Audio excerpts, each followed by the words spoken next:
welcome back to another episode of the Word Podcast. Today we're going to be talking about Mexico and US relations and just current events that are going on in this situation. So just yesterday on December 2nd, there was a shooting 35 miles south of the Texas border. It was a cartel-related shooting between two cartels, and it left almost 30 cartel members dead, and there were a couple civilian casualties, including government officials who were trying to uh, suppress the event. And this also happened just a month after 9 U.S. citizens were killed, who were traveling from their Mormon church in about 100 miles south of the border to back to the U.S. And I think this is really important, just that, especially since it's just past the 1 year anniversary of President Lopez, that these events are happening now just to show that what needs to be done in Mexico is not really what's been happening. And in this situation, it's just been getting worse from here.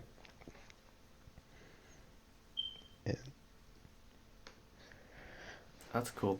Yeah, that's not so cool, but uh, yeah, that stuff is going on right now. But this is kind of, as everyone knows, the talk about Trump building the wall has been kind of deadly over the last 3 years, and his um, main like goal of this is basically to kind of stop illegal immigration. But I feel like one of the negative aspects of him instigating this hate is the amount of hate that other people get, and the hate that builds up between Mexican citizens and the United States citizens. And if the United States citizens go over there, they get hurt, and if the Mexicans come over here, they get hurt. So I feel like these are just examples of how simple words can influence others and completely eradicate years and years of friendly relations. Yeah, I agree, but I think so Mexico is the US's third biggest trading partner, and Trump knows that. And he is a businessman, so he doesn't want to mess that up, but he also knows that Mexico's really not going to do anything because the entire government is being paid by the cartel to basically allow them to do what they're doing. So he knows that in order to actually get stuff done, he has to pretty much do it himself or like make threats that he's going to stop trade or put tariffs or something that'll cause Mexico to actually listen to him and take action.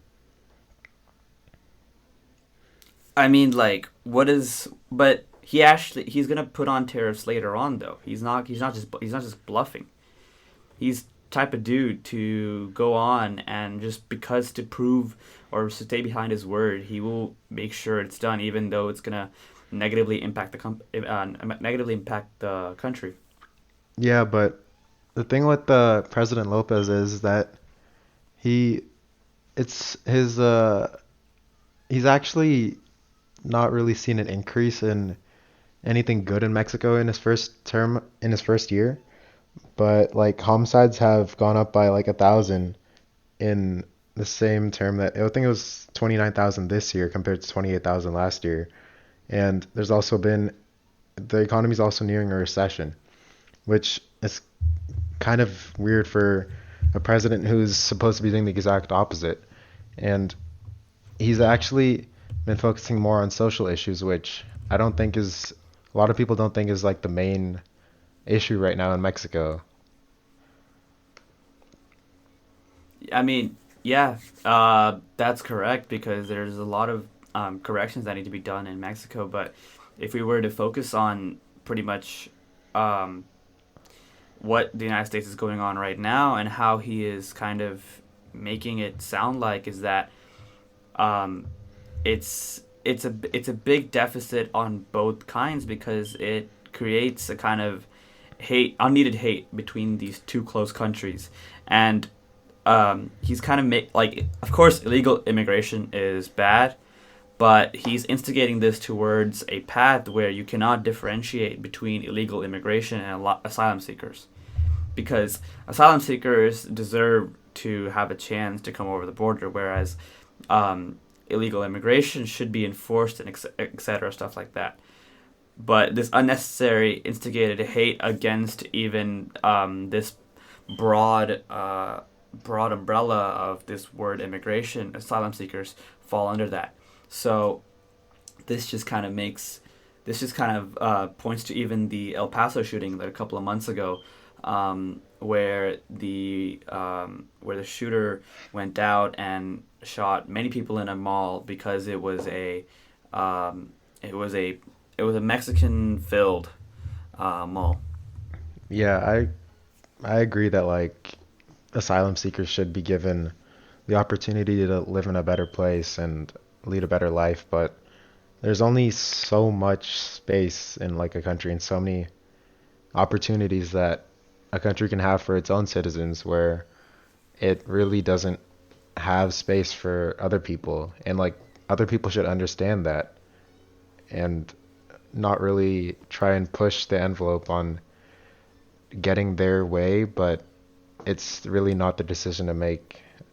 And another thing that I wanted to bring up was that uh so if you look at like what President Lopez has been doing, like all his social work, it's been pretty similar uh to what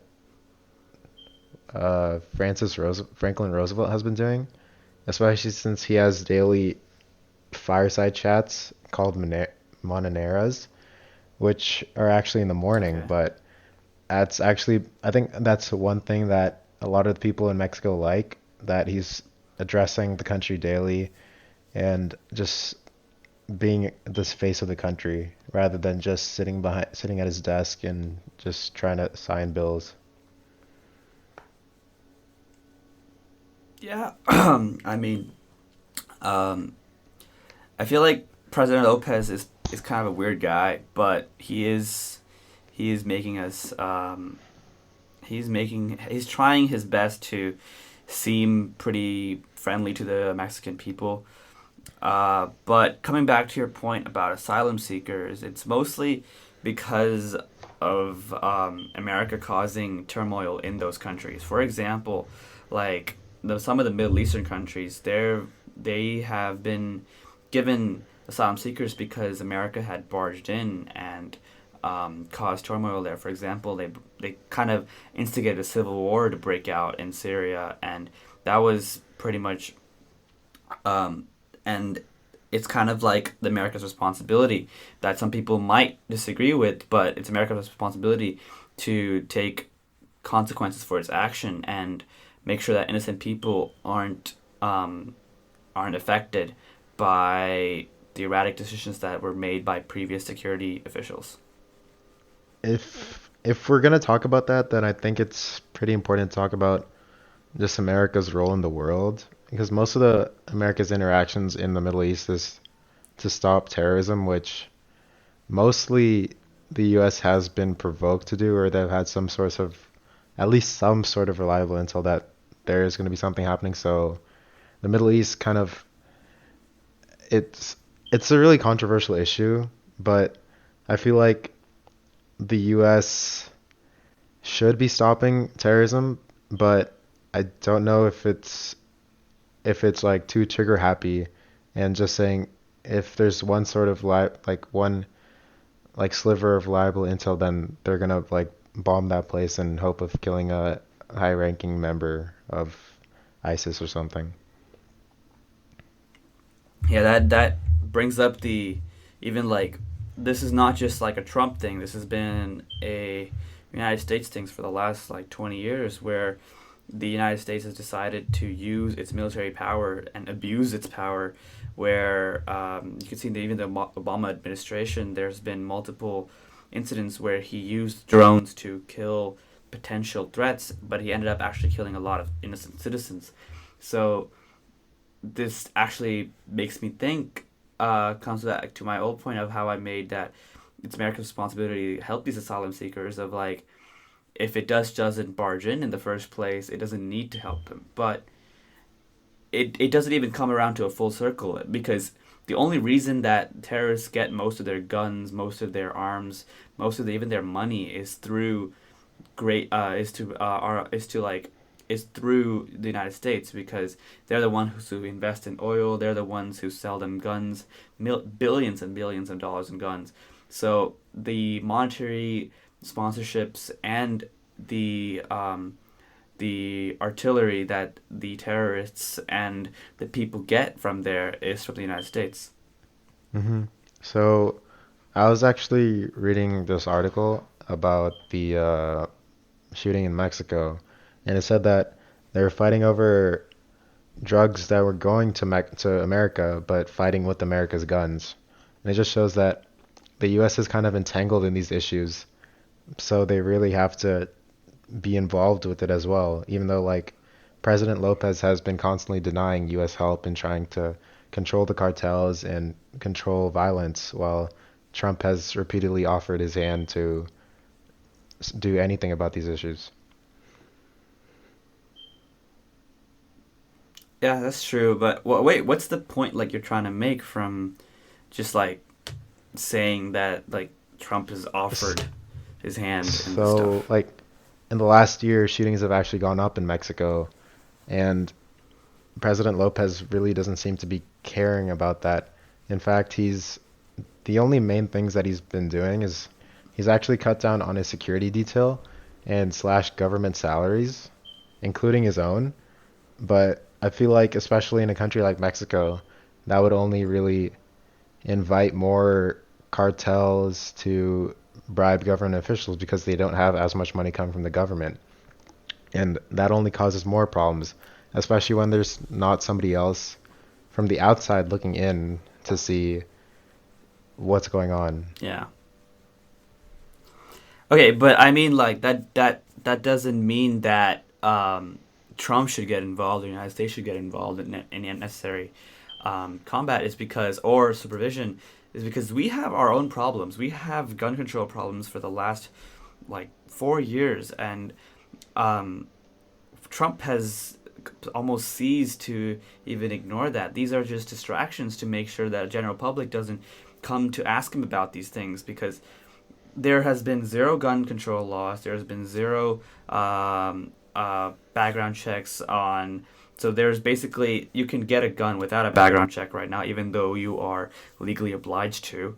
Um, there's also a there's also an increase in school shootings. There's also an increase in mass shootings. We had the biggest mass shooting in the United States history only 2 years ago, and I feel like there's been if you really want to stop homicides and control peace outside of the United States, you need to take care of yourself first. And if he shows no form of kind of making sure that people are clear right now, then what's the point in helping another country when your country itself is you're losing innocent citizens, you're losing innocent people just based off of a simple thing called background checks.